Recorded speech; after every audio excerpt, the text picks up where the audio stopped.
కొంతమంది ఉంటారు మాట్లాడుతుంటే చెవులు మూసుకోవాల్సిందే. ప్రత్యర్థులు గాని ఆ మాటలు వింటే చెవిపోటే ఇక.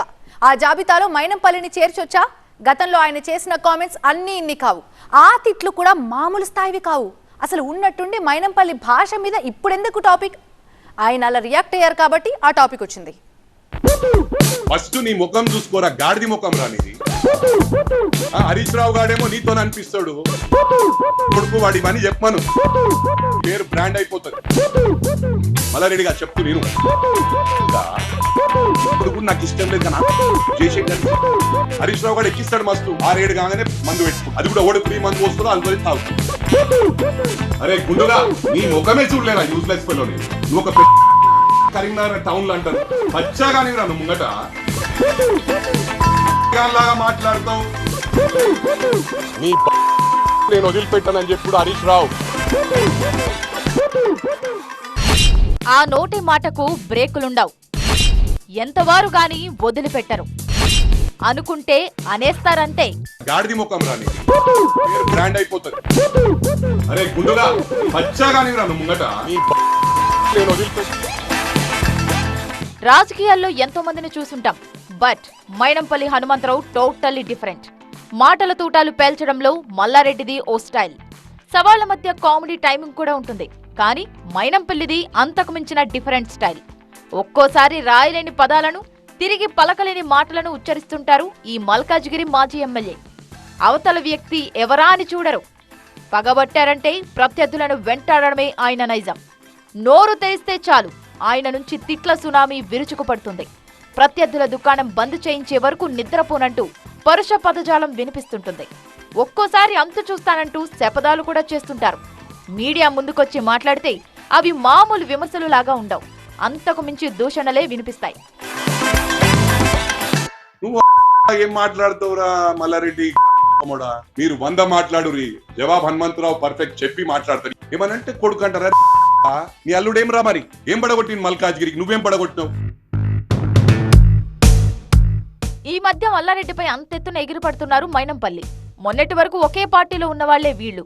అయితే మల్కాజ్గిరిలో ఒకసారి మల్లారెడ్డి చేతిలో, మొన్నటి ఎన్నికల్లో మల్లారెడ్డి అల్లుడి చేతిలో ఓడిపోయారు మైనంపల్లి. పైగా ఇప్పుడు వేరువేరు పార్టీల్లో ఉన్నారు. మల్లారెడ్డి ఎమ్మెల్యేగా ఉన్నా, మైనంపల్లి ఎమ్మెల్యే అభ్యర్థిగా ఓడిపోయినా సరే అధికార పార్టీలో ఉండడంతో ఆ అడ్వాంటేజ్ బాగా కలిసొచ్చింది. రీసెంట్ గా మల్లారెడ్డి అగ్రికల్చర్ యూనివర్సిటీలో ఫెసిలిటీస్ పై కొందరు విద్యార్థులు ప్రశ్నించారని చెబుతున్నారు. అలా ప్రశ్నించిన తమను టార్గెట్ చేసి మరీ డీటైన్ చేశారంటూ సుమారు 60 మంది విద్యార్థులు ఆందోళనకు దిగారు. విషయం తెలుసుకున్న మైనంపల్లి హనుమంతరావు కాలేజీకి వెళ్లి విద్యార్థులకు మద్దతుగా నిలిచారు. అయితే మైనంపల్లి తీరుపై మల్లారెడ్డి ఫ్యామిలీ ఆగ్రహం వ్యక్తం చేసింది. అంతే, మైనంపల్లి ఇక నోటికి పని చెప్పారు. గత ప్రభుత్వంలో మల్లారెడ్డి దాచుకున్న సొమ్ము అంతటిని బయటకు కక్కిస్తానంటూ మాట్లాడారు. ఇకపై మల్లారెడ్డి అక్రమాలను, ఆటలను సాగనివ్వబోమంటూ సవాల్ కూడా చేశారు. చిప్పకూడు తినే రోజులు తప్పకుండా వస్తాయి, వదిలిపెట్టే సమస్య లేదు. నేను వెంటాడతాను. అందుకే ఈసారి నేను పోటీ కూడా చేయట్లేదు, ఎంపీకి పోటీ చేయట్లేదు. ఈ 5 సంవత్సరాలు మీ కుంభకోణాలని బయటకు తీస్తాను. మీ అటువంటి యూనివర్సిటీస్ ఇంకెక్కడెక్కడ ఇల్లీగల్ యాక్టివిటీస్ చేస్తా ఉన్నారు. మరోవైపు మల్లారెడ్డి కాంగ్రెస్ పార్టీలోకి వచ్చేందుకు తీవ్రంగా ప్రయత్నిస్తున్నారు. Congress party state leaders Malla Reddy ఎంట్రీని వ్యతిరేకిస్తుండటంతో మరో రూట్లో ట్రై చేస్తున్నారు. ఈ మధ్య డీకే శివకుమార్ ను కలిసొచ్చారు. తన కుమారుడు భద్రారెడ్డిని మల్కాజ్గిరి ఎంపీగా నిలబెట్టాలనుకుంటున్నారు. ఈ నేపథ్యంలోనే కాంగ్రెస్ పార్టీలోకి మల్లారెడ్డి ఎంట్రీని అడ్డుకోవాలనే ప్లాన్ లో మైనంపల్లి ఉన్నట్టు చెప్పుకుంటున్నారు. మొన్నటి అసెంబ్లీ ఎన్నికలప్పుడే మల్లారెడ్డిపై పంతంతో ఉన్న మైనంపల్లి ఆ ఫ్యామిలీని ఎన్నికల్లో ఓడిస్తానంటూ శపథం చేశారు. కానీ మల్కాజ్గిరిలో మల్లారెడ్డి అల్లుడి చేతిలో ఓడిపోయారు. అప్పట్లో మల్లారెడ్డి కాలేజీలను టార్గెట్ చేస్తూ అవన్నీ చెరువుల్లో కట్టారంటూ ఆరోపించారు మైనంపల్లి. ఆయన మల్లారెడ్డి కాదు, కబ్జాల మల్లారెడ్డి అంటూ తీవ్ర ఆరోపణలు చేశారు కూడా. తన పొలిటికల్ జర్నీకి అడ్డొచ్చినా, రాజకీయంగా ఎదురుపడినా మైనంపల్లి వదిలిపెట్టారు అనే టాక్ ఉంది.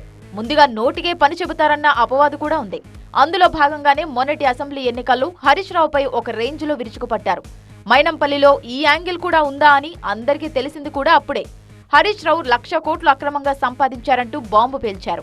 అవసరమైతే సిద్దిపేటకు వెళ్లి తన తడాఖా చూపిస్తా, హరీష్ ను ఓడిస్తానంటూ మాట్లాడారు.